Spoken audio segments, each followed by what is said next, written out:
Simply Tammy. It's a blessing that I'm here, I'm alive. No, I never ever have to cry, cause it's something I know will always work for me on my side. Not a thing I even have to fight, All things work together for my good. Life speaks if you listen, it might be sound. Watch the love come alive. Sharing the truth that inspires, Sharing the truth that inspires, Sharing the truth that inspires. All things work together for my good. Life speaks if you listen, it might be sound. Watch the joy come alive, watch the joy come alive. Sharing the truth that inspires. Inspired to love, inspired to grow, inspired to heal, inspired to live. Simply Tammy.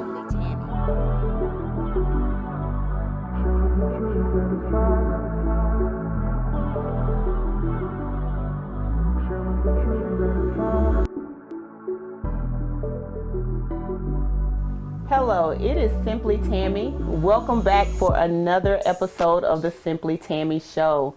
We are here with another amazing Great Grace segment, and you know what those are about. I sit on the sofa with some beautiful couples to hear their stories of lasting love. And I have a very special couple here with me this evening. They've been married for 18 years, children, grandchildren, ups and downs, but they're holding on to the promise, and I can't wait for you to meet them and learn more about them. So help me welcome to the Simply Tammy Show, the Lintons. Hello, Jason and Alisha Linton. Hello. Thank you guys for being here. Thank you for the invitation. So let's jump right into it. Okay. How did you guys meet? Okay, which version would you? I mean, if like? both of y'all gotta talk, cause it's a his version and a her version. Okay, we'll say the location was at work. Okay. So relationships do work, in in the workplace. Okay. We are almost 20 years in as proof. But, Okay. so yes, we work together, and he likes to color it up real nice. So I'll let you go ahead, babe. The truth is, I relocated from New York to South Carolina. Okay. I was sitting in my cubicle, and she just happened to drop her work badge by my cubicle. Oh. So when I went to return it, she acted shocked, like she didn't know how it got there. I returned it to her, and that's what sparked the conversation. Okay. It happened to be around my birthday time, so I offered her some cake. And next thing you know, she was chasing me down. She was chasing you down. So Alicia, right. how did the badge get by his cubicle? Okay. See, that was a guy thing, because literally, like, I had been having trouble with, like the little badge that the little plastic goes through the little hoop and snap on. It had just been popping out for like 2 weeks, and I had literally just snapped it. I had just snapped it right before I had went out the door, because I had got a promotion, so I was moving, moving stuff. When you move from one location, you just start taking stuff that's just been sitting there, because I had been there for like 10 years, so let me clean up. Right. So as I was taking stuff to my car, taking stuff to the new office and whatever, it dropped. Even though I had just snapped it. You had just snapped it. I came back through the door, and he worked like right there by the back door of the where we worked at or whatever. So it wasn't like it was. It was just meant to be. Okay. Okay. Yeah, that's the better version. Yeah. It was meant to be. That's the best version. That's his version. So do you guys remember your first date? I'll let her share that. I don't know. That's on you, babe. Our first date was actually she agreed to drive me to my court date Okay. in North Carolina, because I had an outstanding ticket that I had to take care of. Okay. And she agreed to drive me there, and that was kind of our first date. Yeah, it was, because we worked together, so of course we having like this conversation, and he was like, "I got a ticket from North Carolina." I'm like, "When did you get a ticket from North Carolina?" And it was a ticket from when he went into it. Yeah, it was like a 10-year-old ticket. No, it was more than that. It was basic training. So I was trying to get a South Carolina About 20 license, years. and they said before I get a South Carolina license or get it transferred over, I had to get that. So got that it. was our first day. We rode up to Salisbury, North Carolina. Oh. Took care of my ticket. Did you did you get some lunch or dinner for? Okay. Yeah. Okay. We made a nice Yeah, trip. but like of our it. first trip was together Wow. in the same, you know, without being at work, was in that car driving to North Carolina. Okay. So it was Okay. interesting. So how did we go from co-workers to dating to now we are the Lintons? We are now a married couple. How did you know that she was the one that you wanted to spend the rest of your life with, and how did you proposition that to her? Well, Ooh, I asked her about church. Okay. I had just relocated here, so I was looking for a church to attend. And she introduced me to the church that she went to. Okay. So that sparked the conversation, and I was single and looking around, and she had a few suggestions that she felt that might not be a good fit. But the more we spoke, she kind of said, maybe this might be a good one for me. Correct? So she was trying to set you up with some people? I had like 3 friends I was trying to set him up with, right? Oh, Because, you know, I like he was new, you know, I was still in a situation. Okay. You know, Okay. So you I was weren't trying fully to- available just Yes, yet. Okay. and so it was like, as the situation is coming to an end, and you know, I'm trying to, you know, I was like, he's a great guy. He's not from here, you know. And plus, the thing about it, he's 10 years my senior, so Okay. I was still, you know, kind of young. At that point, it was too much. Yeah. You know, let's just be honest about it. I ain't gonna say thug, but you know, it just was. Yeah. I had never went. 10 years older. Mature. She never went I had mature. never went in. Maturity is definitely the word for it. Okay. I never really had experienced this type of maturity. So when the more we had conversations, it was like 9 days into just like full on talking every day. And I was just like, you know. And then it's like when he had sent me an email, and man, we used to tear those emails up at work. But he sent me this email, and just explaining different things, and he said, he made a comment, he was just like, I wish it was you, or something like that. And any other time I'd be like, oh no, and it just like, it sparked something in me, and I was like, okay, what is this, what am I feeling, like what are these emotions? Yeah. And it's when 9 days. Yeah, about I didn't tell him that, but it was like She a did 9 with her days. actions. You know, Lord, I know you love him. So you're not 9 gonna days strike of him. talking, you knew. So this was the official. We're about to be a couple. It was the official that this is something worth going or looking further into. So Okay. our conversation started shifting more of, okay, what's your life about? What are you planning to do? You know, where you're going. It was not just being friends. It was like more intentional. Okay. So how long did it take you to propose after that point? What, 2.5 years? Okay. Yeah, because we had a lot of stuff that had to be figured out because we're a blended family. So And it's like we went from like those 9 days to like with each other every day. It's like my kids, your kids. We was just like just From the immediately jump?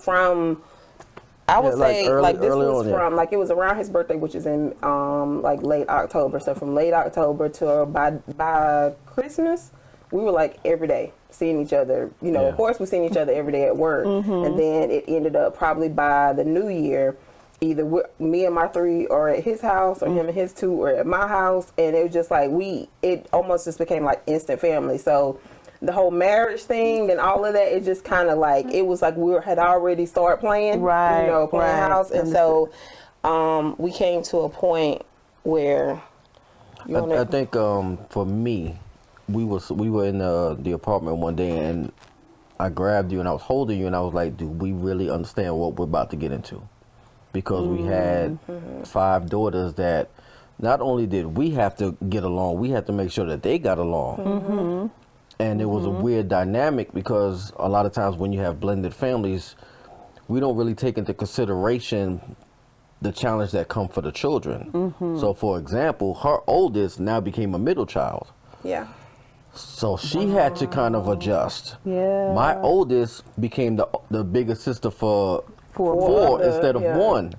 The youngest got pushed down a couple of slots too. Yeah. So and it was his just, youngest was now you're the second oldest, so all that. So being you the went from baby to now you got to be responsible. Yeah, so yes. So it was those a dynamics shift had for to be everybody. considered, and we're still learning each other.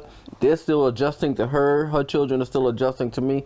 So it took time to make sure this thing was going to kind of like, blend right. Yeah. Wow. Okay, so that kind of segues right into the next question, because I want to talk about the process of becoming one. But y'all were the process of becoming 7 into one, right? Into a strong unit. So what was that like? What was the process, some of the hurdles, some of the things you had to implement to make it work? I had to understand, for me, just from the husband or future husband, soon to be husband and father role, I had to understand that everybody was different. Everybody. There was it reminds me of the Cosby Show, where there were multiple different personalities. Each personality needed its individual attention, and I had to make sure nobody felt like they were left out. But I had to make sure that everybody got what they needed. And it was challenging because there were arguments, there were disagreements. There were some times when I had to go to God in tears and say, God, I need your help. Because 5 women, 5 daughters, and a wife. That's a lot of emotions in the house. Yeah. And I had nobody really has experience. There's no manual to that. Right. So it just took a lot of patience and a lot of prayer. But I also had to, and I shared this with, a few of the guys that I fellowship with. Early in this relationship, I had to paint a picture of what it should look like in the end. So when I was crying or thinking or praying and I closed my eyes, I envisioned me being old with gray hair. And her having gray hair, and us watching our grandchildren and great-grandchildren playing in the backyard. So anytime it got tough, I would focus on that picture and say, I got to hold on so that could come to life. Wow. So considering that you both came into the marriage with children, how were you able to focus on one another and learning each other while you are still raising your children and, making them blend? Because you guys still have to become one while you're still trying to make this dynamic one. So what did you have to intentionally do, or what did you run into trying to make that work? I think the thing that I would say helped us is that we had a lot of boundaries on outside voices. Like, we were the parents. That was it. It wasn't, well, this parent said, all 5 of them were raised together in a house. It wasn't you go here on the weekends or you go and you come back differently. It was, no, we are the parents. Those outside voices didn't have the authority to be able to create that type of chaos that comes with blended families. Yes. So we had that dynamic to where, we could close off those outside voices. The boundaries also of families. Family opinions, my mama, his family, whatever, it had a boundary to how much it could come and how much it could have an access to how we ran our family. So we put those boundaries in place, and so it was a lot easier to focus on the 7 versus the opinions of so many others, plus the 7 and all of the opinions that, in the household. So with that, it was easier for us to kind of just, in all honesty, I think I was happy to have the security of my girls having a real father figure. Yes. And having them seeing him being not just, watching them be a father to his daughters, and then watching them how he's accepting them. Like, you didn't feel like there was no step. Nobody ever felt like step in our family. So it was just like we immediately just kind of, you just knew it was a God thing, because the way we just, it wasn't perfect, but sometimes when you get to blending things, all the seasonings don't taste right in the pot. Absolutely. But for ours, it was just because we was able to filter out so many things, address some things, you know, we were able to get to the point to where our blend was just, you know, it was amazing for a good bit of the time versus having the challenges just didn't outweigh how good it was, you know, and it was just like we were, it was like I felt like I brought this maybe some security, you know, and well, the stability. I feel like I brought the stability, he brought the security. And so those two together for our family, everybody started getting the things that they were missing. So it wasn't so much about trying to focus on what you don't like all the time. And as I said, it wasn't perfect, but it was just like it was a space to where that 80 was a whole lot better to hold on to versus the 20. Got it. Hey, just for a moment, I wanted to interrupt you. So no, the video has not messed up. This is an intentional interruption. Just for me first to say thank you, because if you've gotten to this point, that means you're still watching this interview and hopefully you're hearing some things that are helping you, encouraging you, inspiring you. But I thank you for taking the time to listen, to get to know some of these amazing people, and to be encouraged and inspired by their stories. Second of all, I want to give you an opportunity to partner with me.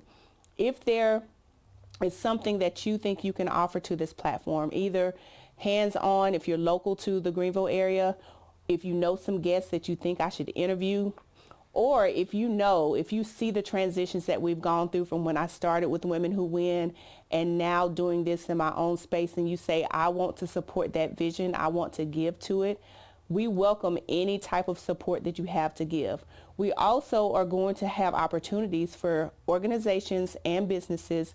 You don't have to be local to Greenville, but we can spotlight you during our show segments. If any of that sounds interesting to you and you want to participate, shoot me an email. I'm going to put the email address on the screen, and I want to give you all of the information on how you can partner and connect so that we can keep bringing these people before you, sharing their amazing stories, offering them a safe space to share their journeys, and to also help encourage you along yours. So thank you again for listening, and now back to this interview. Wow. So you had you always had full custody of your daughters? No. Okay. Was that something that was more attractive to you, Alisha, the fact that he had his daughters? Yes. Okay. Like, I'll be 100% honest. That was what attracted me, you know, more than anything. It's like, 'cause when we was talking or whatever, and I knew he was like, he had his girls, he just moved here, and I see like pictures of him and stuff in the in his cubicle.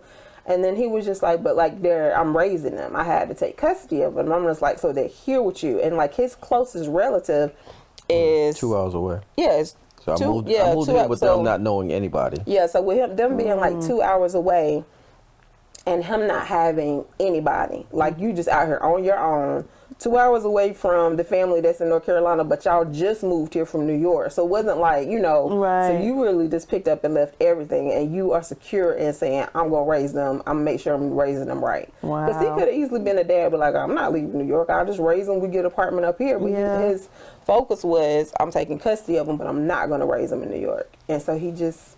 So that was very attractive. Wow. Wow. Yeah, so how did you pick South Carolina if family was in North Carolina? Long story short, the opportunity came for me to take custody of my children, and I weighed out my options. And none of the options were South Carolina. I had 4 places that I previously lived or had family. But I actually wrote down everything that I needed to raise my children. And I believe God saw the vision. And God said, okay, at least I know what you need to do. Now I'm going to put you at the place I need you to do it. Oh, wow. Okay. So everything that I needed that I wrote down, because I had New York, Virginia, where I was stationed at, Puerto Rico, where they had family at, and then North Carolina. And I had schools, you know, what had the best schools, what had the best, you know, support system, transportation, whatever the case may be. All of that came in South Carolina. Oh, wow. And my company, I went into my manager and I told him that I was getting my custody of my kids. And he said, we have a location that just opened up in South Carolina. They flew me down here one weekend. Funny story. I had no idea what Greenville, South Carolina was. To be honest. When I was getting ready to come down here, I could have sworn I was coming down here to Mayberry. I thought I was going to see tumbleweeds and everything. Yankee mentality. Right. came Come down on, here, New York. And I remember landing here, and I remember saying, "Oh, they got restaurants. Okay, we can make this work." and after that, it was history. Wow. So in your bio, you mentioned that it was full of falls, fumbles, and failures, that, being a blended family and learning to be a husband and wife. So I know that any process, any journey has pain points along the way. So if you think about the 18 years together, 15 years married, what are some of the pain points that stick out over that years that, felt a little bit bigger than a bump in the road, felt like, oh, this might tear us down? Within 2 weeks of us saying I do. Mm-hmm. Yeah. It was like our first year of marriage, every month there was something to make you say, I don't want, like, it was, I'm telling you, we were doing our thing before we made it right. We in there shacking, but we got these kids. We going to church every Sunday. We not married. But we still living right. Only thing, we just wasn't married. Just wasn't married, okay. And we was doing it. And then it's like, we said I do. And I think we said I do on February the 7th. I think 2 weeks later, our daughter came and told us, well, y'all was planning the wedding and going back and forth. Yeah, I'm pregnant. So it went from, the wedding, she was pregnant. What do we do then? We had to move because it was like, okay, now we got 7, about to be 8. Mm-hmm. All of this. So it's like we went from moving, and then within that year of us moving, having the baby, we both lost our jobs. Then we were all homeless, all 8 of us together. No. Yes, first year. First year and a half. Roughly, yeah. We were, So where does a family of 8 go when you're homeless? We had to, stay in a hotel for a little while. Okay. We had some family that helped out where some of our kids went there. Then we moved in with her mom. Mm-hmm. And then after a while, we were able to get a townhouse, and then we all got back together. Yeah, it was a quick journey, right? But it was a journey. Go from all these highs in such a highs, and then straight down to the bottom within a year to a year and a half. It was like like I said, it was just like all these things that make you say I don't, but I don't feel like at any point in time we were just like, oh, I can't do this. It was just like. Yeah. Okay. I see you. And I'll say this. It's like, okay, we got you. But yes, I do definitely see that there was an attack, but I also see there was a lot of areas that we lacked. We were immature in certain areas. We were irresponsible in certain areas. And those areas came to full life when we said I do. And we struggled with communicating with each other because we can both be a little bullheaded. So there were times when we couldn't talk to each other. We would have to text each other just to be able to finish our statements. Really? Yeah. Okay. Because, I'm very independent, raised by very independent women. And it was just like, it got to the point to where in my mind, I had to shift. And I feel like that's where our longevity is, because I've always been, taught and raised, you don't need anybody. And you definitely don't need a man. You can have one, you can desire one, you can want one, but you don't ever need one. So you coming from somebody who is that headstrong, right? And you gonna tell me to do what now? Excuse me. It's like I know how to do it. I got it. I don't, I wouldn't ask for help. It'd be like because I'm vertically challenged. Small packages, and it would be like simple things like getting stuff off a top shelf, and I'd be sitting there taking like butcher knives, like darting it at it, trying to like knock it down, and he like right there, and he like, babe, you can ask me just to get it, and I was like, but in my mind, I'm asking someone to do something for me, little things like that, and it was just like that's that type of immaturity, and it's so easy to feel like, oh, I got to be strong, and I got to, I don't need nobody to do anything for me. Well, that's a lie.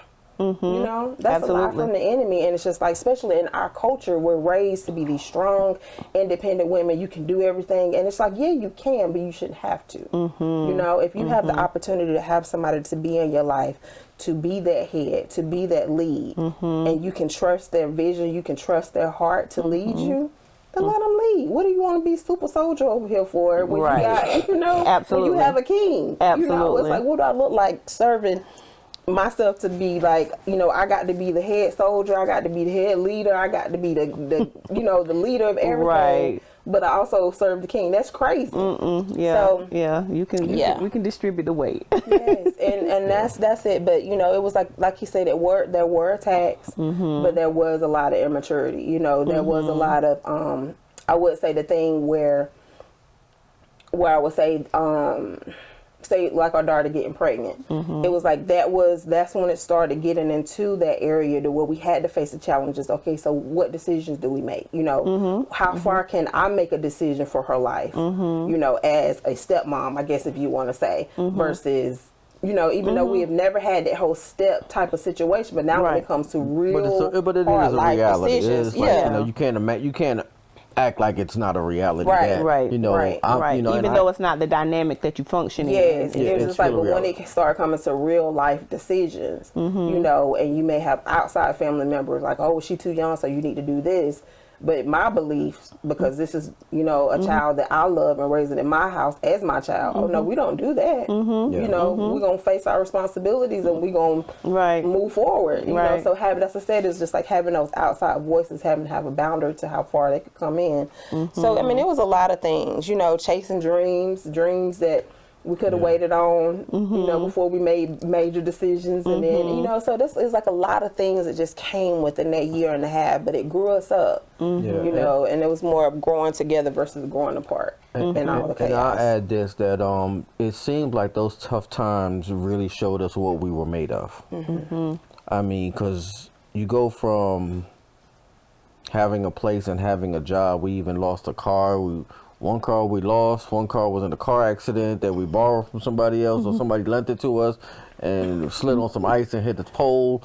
And it was just like everything was trying to come against us. So one, we were spiritually maturing, so we knew that there was an attack, but we also had to say, okay, we got to get things in place to establish a foundation that could sustain all of this. And I would definitely say our love for each other had to become that foundation, to where, like, you know, there was times when we looked at each other and was like, no matter what, this it, you know. It's like, I don't care how hard. I mean, because like it literally was just like one after the other, you know, like especially with the car, like the paid the car off.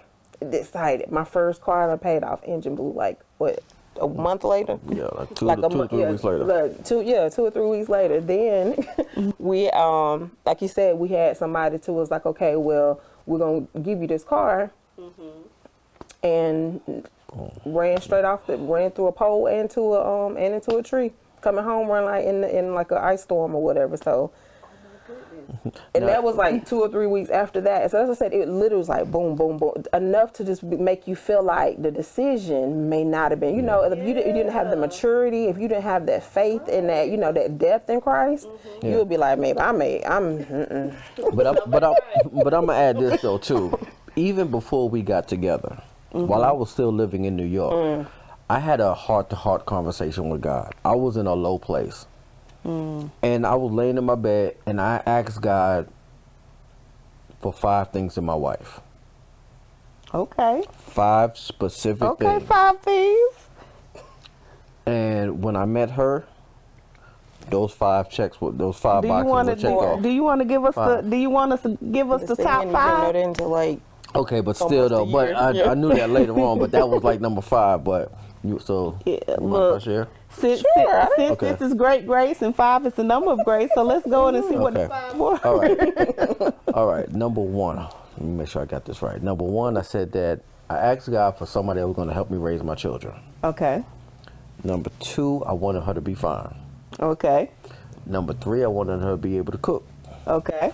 Number 4, I wanted her to be able to sing. Okay. And number 5 was I wanted her to have a little bit of attitude, not be too friendly. Okay. So those were the 5 things. 5 simple Very things. specific. He's saying simple. Those are very specific. Why the attitude? Because I don't like people. Because when you're in a relationship, for me, I don't want somebody who's going to be friendly with everybody. Okay. Friendly with other men. Exactly. Gotcha. Even with other people, because sometimes a female can have the wrong circle of friends, and that can create more toxicity than everything else. That's true. That's true. Okay. And she had to be a singer? She had to be a singer. My mom was a singer before she passed. So I like singing, and Anita Baker is one of my favorite artists, so I was like, God, I want her to be able to sing. She may not have to sing like Anita Baker, but as long as she know a couple of Anita Baker songs, we're good. Even down to a specific artist. Right, So silly. right. Did you have a list, Alisha? Or were you not even looking at? No, it really was. It was. I think this was like, and the crazy part about it is, that's what I said, it's a God thing. Around the same time he was having that conversation, I was, like I said, is in that situation with my girl's father, and it was like after a wedding in like July, and I was at the house by myself, and I went out on the balcony at my house, and I was just sitting there. And we had just left this wedding or whatever, and nobody else was home with me. But I was just sitting there just like, God, well, this is what I want in my husband. I just started listing out all these things, how I wanted my wedding to be, but specifically for my husband. And it like a light bulb, just like, ding. I was like, none of these things is the person I'm with. And I was like, oh my God, because this was like a 9-10 year relationship. I'm like, whoa, we literally have the house, the cars, the kids, all that was already done. But I was just like, oh God, so now what? And it was just like when I had this epiphany, it was almost like the universe, it just like, and the kingdom all came together and was celebrating. It was like, it was July. So, July is hot. It's not a lot of wind. The trees in front of me just started blowing. This cool wind just started blowing. And I was just all the way from New York. Right. It was blowing our destinies together. Not to be all super spiritual and crazy, but when I sit and I think about when he tell me his story, and I have mine, like to this day, that still freaks me. I can see it so vividly. I'm just like, it just got this cool breeze just started blowing in hot July, and it was just like this, seeing the trees dancing in front of me, and it was just like everything just like, okay, from this point here, it's time to start moving. So it's like making all these situations, making all these, it's, you have to start getting, and my relationship start getting deeper with God, because I'm like, okay, I see you, I hear you. How do I get out and tank from all this entanglement of, these past few years, this lifestyle that we've built together. But this is not where I want to be. The things that I'm praying to you for is not what I'm seeing right here, what I have right here. And so I wasn't looking still. I just knew I just didn't need to be there. Right. So when he came along and some of those things from those lists, and that's why I said it's crazy, we both had like little specific things. I was like, I want to have pretty eyes and bow legs. That was so childish. But have pretty eyes and bow legs. I don't want him to treat my girls right, but this, those things, treat my girls right, treat me right, be responsible. I don't have to worry about him being nobody's face. No, I don't have to, I want to be able to trust him from jump. Right. And he was just, ticking all those things off. And it was like, we was like together for months. I don't even know why I had never noticed it, but he was like standing out on his patio. And I just, something was just like, look at his legs. And I was like, oh, I was like, God. Man, just like, that is like hilarious. Crazy. But it's destiny. And it's like even when it gets hard, I have to remember like how we were, how our past, you think about all the way in New York to here, like that's a lot of decision making in between that could have, just shifted us on, both on different paths. So Oh, you being funny? Oh, okay. So being as strong as you were, raising girls on your own, doing your thing, at what point did submission show up like it should have in the marriage? And we know the Bible says submit one to another, but submission, respect. At what point did you both have to realize, let me decrease so he can increase and this can smooth out? Yesterday. I'm just kidding. It's a I must have missed it. Oh. It it's still a process. You know, it's not. I definitely know that I've matured a lot in the area, but it's not. Still not to the point to where even just the trusting, because from us, me feeling like, okay, I let you have it. I trusted you. We ended up in this first year. And I was like, okay, wait a minute. Let me take these reins back. And it's like those things sneak back up, and you have to remember to have grace through all the mess, he gives me grace with all of my, I'm very charismatic sometimes, it's just like, I can be shut down, complete introvert, and then I can be an extrovert within 2 seconds. So it's just like dealing with me. I know I am a lot, and that's okay. Because I know he's going to grace me for it, because I know there's things that are the same thing for him where he can be a lot, but I'm going to give him grace, and so it's, the submission, I'm not going to say it comes easy, but it's worth it. That's good. It's definitely worth it. That's good. And I will add that a lot of, I believe submission should be like a flow. So as I submit to God, and she can see that, because she has a saying, she says, I trust, how you say it? I don't trust the spirit of Jason, but I do trust the spirit within Jason. So the spirit of God, so I'm like, if he gets to talking, and I'd be like, that don't sound that's like all God. you, but yeah. That's the spirit of Jason talking. So when you want to come back to me with the spirit of the Lord, then we can have this conversation. But yeah, and it's like I trust his ability to be led by God. I know he's never going to be out here making decisions, and that's another thing that was very attractive. He's very selfless. And it wasn't being attracted to it because it's like something you can manipulate. It was more just, I knew that that's who he was. That's he just has this. He's always giving his heart. He's always sometimes, because I do take that lioness mentality, I'd be like, nah, that's swine. These are pearls. Pull them back. But it's like and I do get very protective because he is selfless like that. He's very loving. He's caring. He'll try to get everybody saved. Sometimes I feel like he can go down the hill and clean it out. Listen, have everybody's souls redeemed.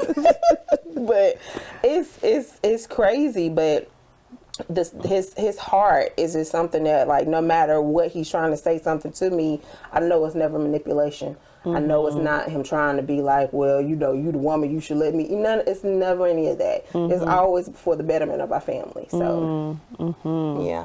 And for me, I'll be honest, like she said earlier, we both can be a lot. And I adopted a practice years ago that has helped me out a lot. I tell God on her. I'm like, God, you see how she acting. You see what she said. You heard how you saw the facial expression. You saw all of that, right? And the beautiful thing about God like, okay, I'm gonna deal with her, but let me talk about you. And I've been willing to be able to stay and listen to those conversations, because a lot of times God is showing me through her. It may be in a different area or in a different way, but God, like, that same thing that's bothering you about what she's doing, let me show you where you do it. Like the mirror. Yeah. So that's a conversation that I've learned to enjoy.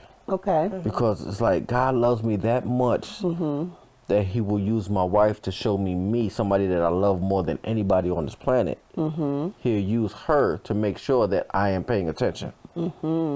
Because if he used anybody else, I could blow them off. Right. I got to live with this one. Right. Okay. Yeah, I agree with that. Because it's like there'll be times where I'm ready to say something to him about something he's doing, and the Holy Spirit will get me real quick. But like, you don't do it this way, but you do it that way, and it's the same thing, same category. And so I have to check myself and be like, okay, well, you fix you, and then let the Lord fix him. In these areas, there's some things that we do need to have communicate about, but when it comes to like that, like, I don't feel like it, and he would have to attest, and it's okay for you to be 100%. I don't feel like I'm a nagger, so I'm not gonna sit here and be like, well, why you ain't doing this, or you ain't, I'm just, I don't have time for that. That's one thing I never wanted to be. You know, that's one scripture about that nag and the husband on the roof. But I was like, God, please don't ever let me be that. Yeah, I don't ever want to be that. So yeah, and the one thing about that is like, you know, thing that I tell some of the fellas is that if it gets to the point where your wife feels like she's nagging, maybe it's a result of you not doing what you should have done or being proactive. So if she comes to me about something, it's like just a reminder, you know what, you should have been doing that already, or it should have been done already. Now, if there's something that's like unexpected that happens, she's just communicating. And if she's in a bad mood, it may come out the wrong way sometimes, but I can't take it personal. Right. And you know, the Bible says dwell with your spouse with understanding. I have to understand who she was before she met me. I have to understand how her relationship with her dad, her mother, her brothers, her exes, how all of that is, you know, is still there. So I have to understand that it's like unpacking all of this, and to make sure that it comes out in a positive way, and I don't personalize it and take offense to it. That's good. And we call it relationship taxes. It's like in relationships, you do have to pay the taxes of what other people did. Oh wow. Oh wow. Yeah. That's good. That's good. So wanted to talk a little bit about, you know, at some point we know that God ordained marriages absolutely have a purpose, and you guys have started helping other couples in various ways. You counsel other couples, you do seminars and things for other couples. At what point did you get to the point where you knew you were strong enough, or your story was something that was to be shared, or you knew you had something to deposit into other couples? I would say around the time for me when we wrote the book, when me and Dee and Rona, I think even before that, because we were doing the love God, love people and stuff like that. That was before. That was before. So I came up with a crazy idea of doing like a community event. I've been to some. And it was, for some reason, I felt like we had to be the bridge. Okay. And it was an opportunity for us to, because this was my thing. I haven't always had a relationship with God or church. So when I had that conversation or another conversation with God, I was like, God, I don't want to be a corny Christian. I don't want to be wearing pointy shoes and go to church and come home and just be miserable. Okay. So I'm like, I want this thing to be fun. The same way I was out in the world having fun, I want to be able to have fun here. So I want to have my crew. I want to have some fun, play some games or whatever. I love playing spades, dominoes. I'm like, I want to find some people to do the same thing. So we started having community events. We started doing this thing called Couples Connection. And we just got involved with so many different couples, but we also understood that our pain also had a message, you know, to be shared. Right.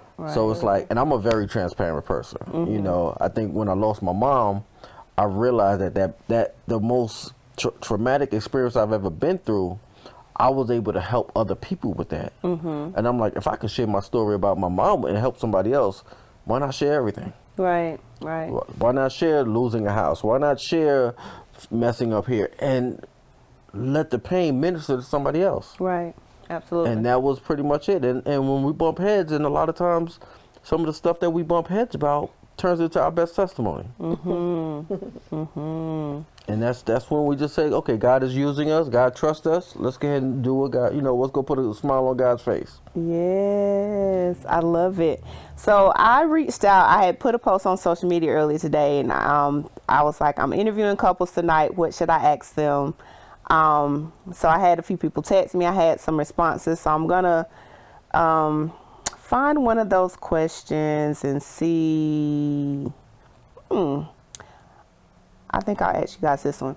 So what's the most beautiful thing about marriage to you guys? What do you think is the most beautiful thing about marriage?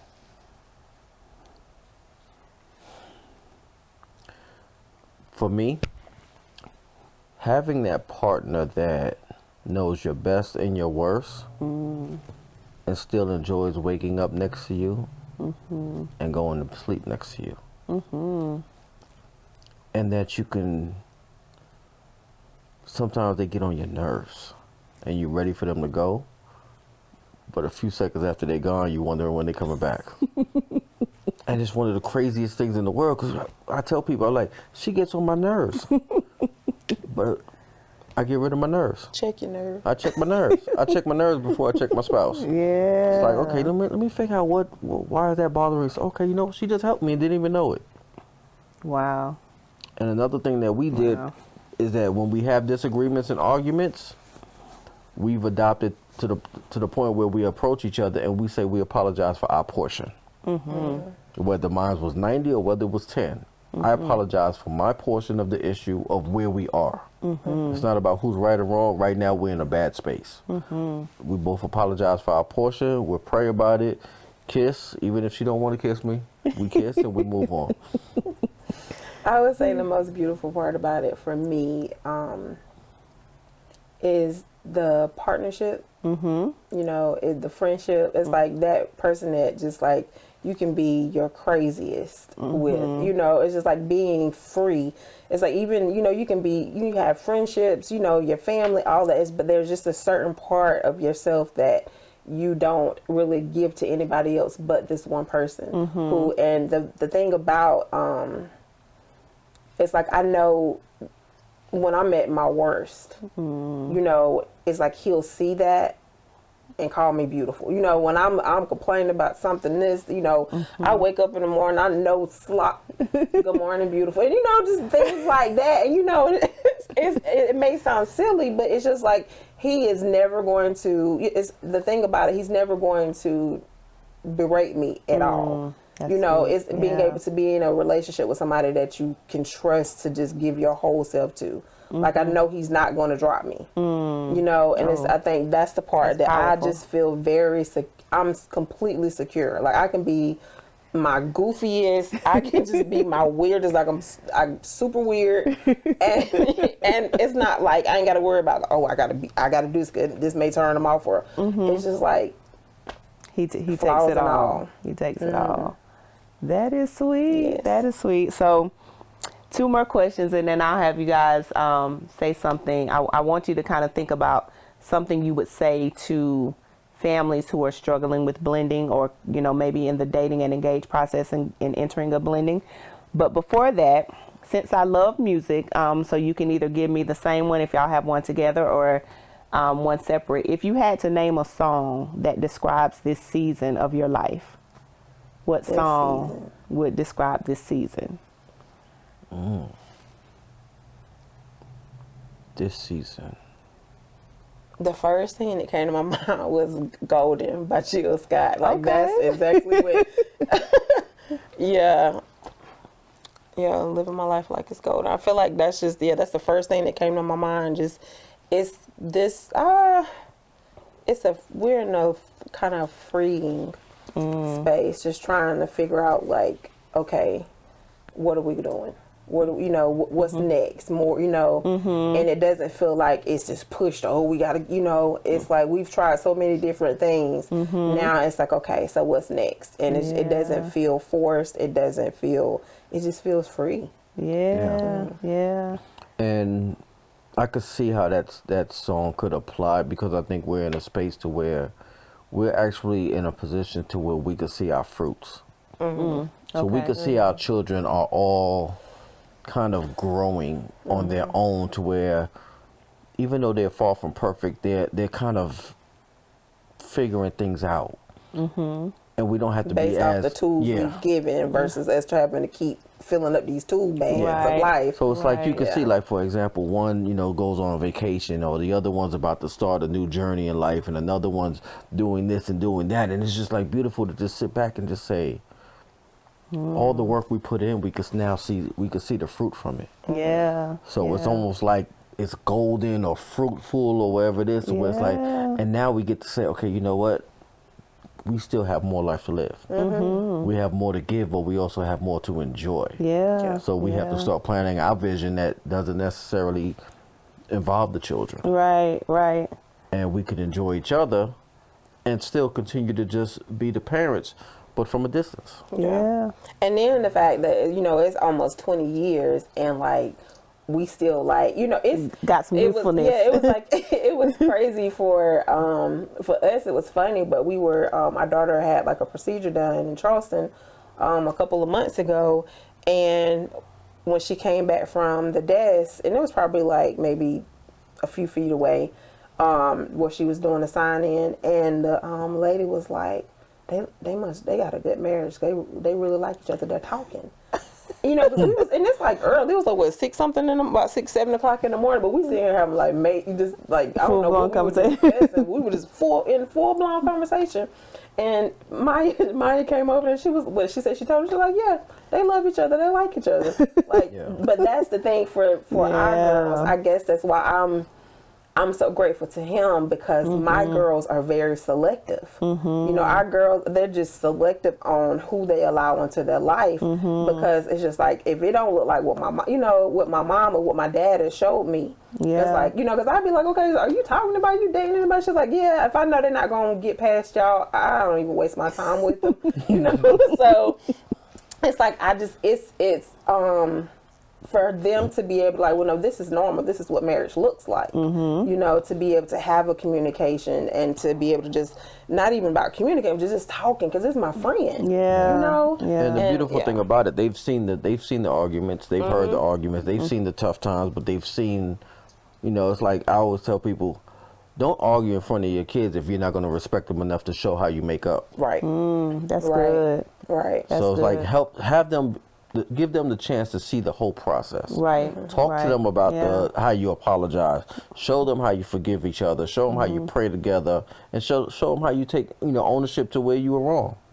That's if good. they can see the whole process, that makes them better, rather than they hear you arguing one night, then the next day y'all having breakfast together. They're like, what happened in the middle? Right. Right. And then, Like, I thought we was mad. Right.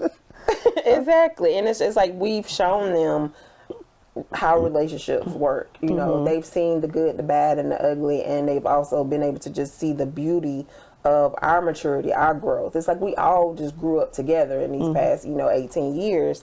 So it's a blessing. It really is just a blessing to be able to see them now, even coming to us and being like, one of my daughters is like, we're so much alike to where we would butt heads a lot, but having her tagging me and post like, my mom was right, her tone wasn't, but she was right about everything in life. And it's just like seeing like everything that you sowed, seeing that fruit come back and bring forth a great harvest. It's a blessing. It's a blessing. That's to still good. be, young and vibrant, but to still be able to see them doing their thing, it's like there's still more left for us to do. Yeah, it's like you're already getting a glimpse of your legacy. Yes. Yeah. So the other question, that's my staple for couples, because there's, some people debate that, as long as you're in love, you can make it work. And then some people say it takes more than love. So my question to the Lintons is, what's love got to do with it? Everything. When it comes to marriage, what's love got to do with it? It's your foundation. It's just like, you can have all the money, you can have all the stability, you can have this great relationship with Christ, you can have all the things that are, are nice staples. But staples mean nothing when there's no foundation. So love has everything to do with it, because I don't want to be in a partnership for the entire marriage. I want to be able to look at this man and be like, okay, you're looking mighty nice, sir. It's like, I want to be able to have the romance. I want to be able to have, when we are, we are communicating and we are being funny and goofy, and it's just like all those things, and all that's tied up in love.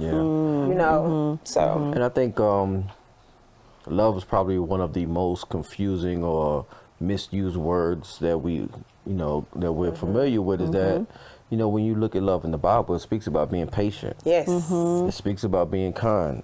It speaks about keeping no records of wrongdoings. It speaks about having self-control. So now when you talk about that kind of love, now you're talking about what can sustain a marriage. But if you just talk about the emotions and the physical attraction and the touching and agreeing, praise God.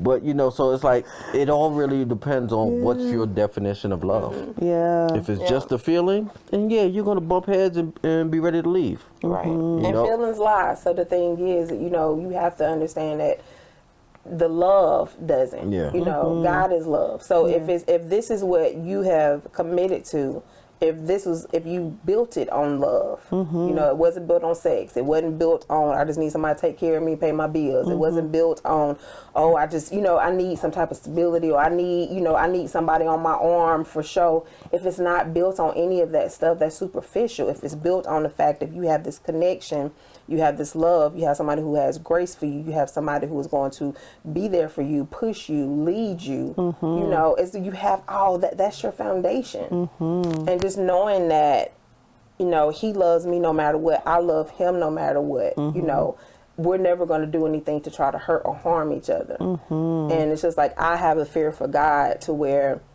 I'm not going to harm him. You know, if I do, I may have an attitude or whatever, but he knows it's never intentional to like cause harm.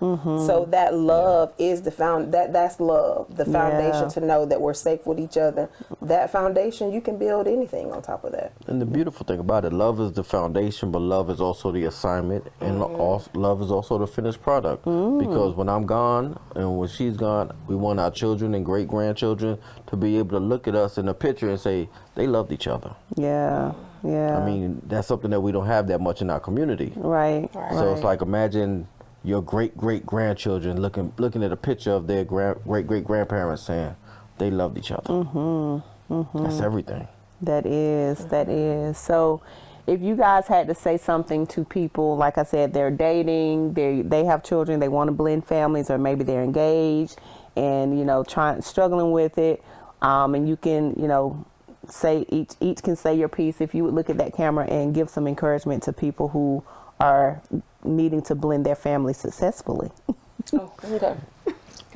Okay, so the advice that I would give to anyone who is blending a family is that it is a process. It takes a lot of grace.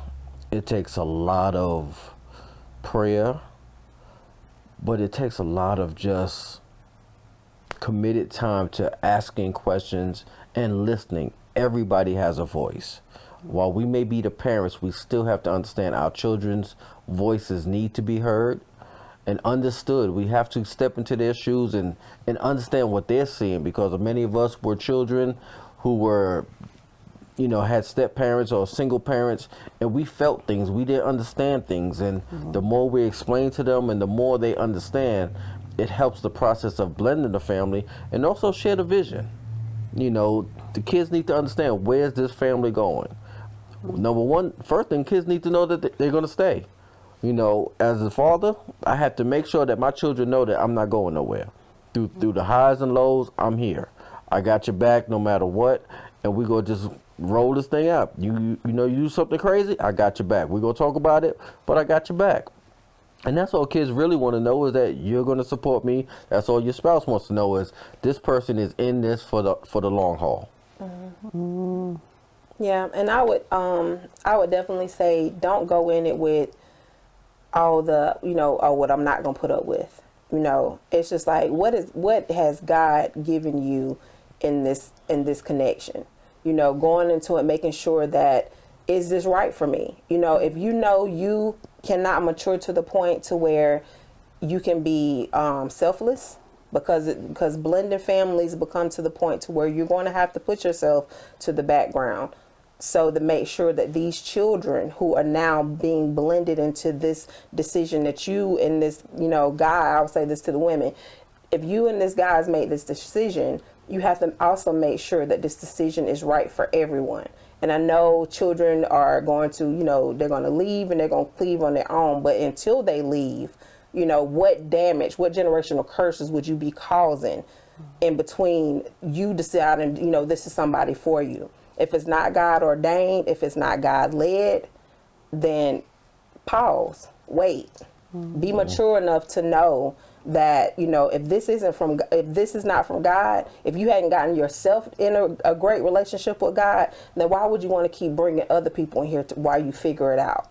You know, why would you want to bring these relationships together while you two, y'all know y'all want to be together? That's great. Be together. You know, you ain't got to blend it right now, because all the pieces that may come from your immaturity or your growth, you know, all those things may not go in that pot together. As I said before, all the things that's mixed in the dish may not go together. So you got to figure out what ingredient needs to come out.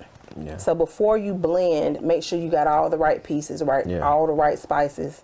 You know, you cooking it in the right pot. And you also got the right chef. Yep. So, you know, that's my thing. Yeah. It's just like, it's okay to have these feelings for somebody, but just make sure that it is God led, that it is God ordained, and it's not being super spiritual. But just like, if you got all these flags, you know, it's the United Nations of flags telling you no, then it's like, to this point, just make sure that you're making a decision out of the spirit and not out of your feelings. Yeah. I would say, don't blend until you're all the way in. Right. And don't try to discipline until you've actually laid down a foundation of love. That's Because good. a lot of times we go in and the kids need to be like this and me. Lead with love. You cannot discipline somebody who does not know that you love them. There's good. no way you can do it. The kids are not going to respect you. They're not going to trust you.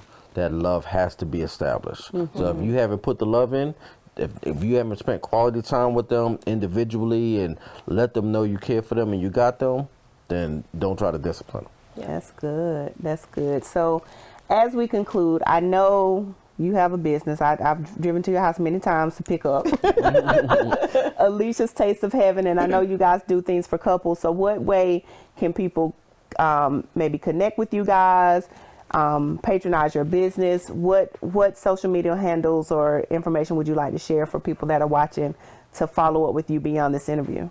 Okay, so with us first, it's relationship jewelry with the Linton. So that is Our Facebook page. That's our Facebook page, and coming soon. Yeah, we are actually going to launch a podcast as well. Yeah. And Finally, so that'll be coming probably late April, early May. Okay. But I will say that if anyone wants to email us with any questions, a lot of times when people are going through relationship issues, they don't like to publicize it. We're very transparent. We're very honest. We'll cut you, but it's because we want you to.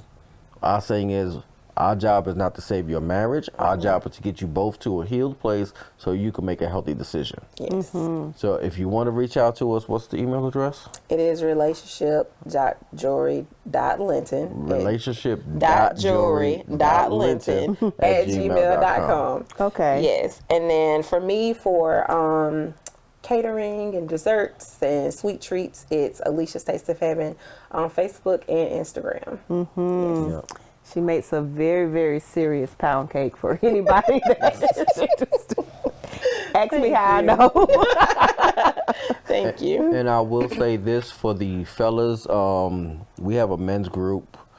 It's called Manifestation. A lot of times men don't have a safe place to vent. They don't have a safe place to ask questions. And God put it on my heart, roughly probably about maybe 15 years ago. We go bowling, but we get into scripture right now. We're doing a daily devotion, and it's just brothers just loving on each other, but a safe place to, have a brotherhood. You can also email us at, what's the website? The email address? relationship.jewelry.linton@gmail.com. You can email me there. I'll get you some information about the next fellowship. We do a Zoom meeting every Monday night, and we keep it honest. There's nothing. There's And nothing. is this open to all men, or is this just all married men. men? All men. Okay. All men. Okay. Good It deal. doesn't matter if you're divorced, single, Young, struggling old. struggling with your sexuality, whatever the case may be. We will love on you like brothers need to be loved on. That is good. Well, Yep. thank you guys so much that Thank you you. carved time out of your schedule to come sit with me and share some amazing gems about your journey. I know that it's going to be a blessing to everyone that watches. It blessed me sitting here listening to it. I learned some things about you that I did not know. And for those of you that are watching, connect with them. If you are local, get connected and hang out with the men. Get you some good food from Alisha. Trust me, it's good.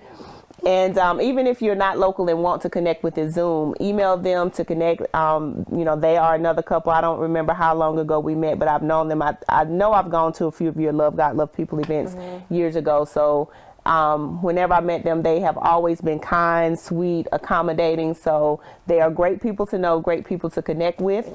So this will conclude this Great Grace segment. Thank you guys for watching. Connect with me. Subscribe to the YouTube channel because it's just going to keep getting better. The Simply Tammy Show is growing, and I'm glad that you are supporting. So until the next time,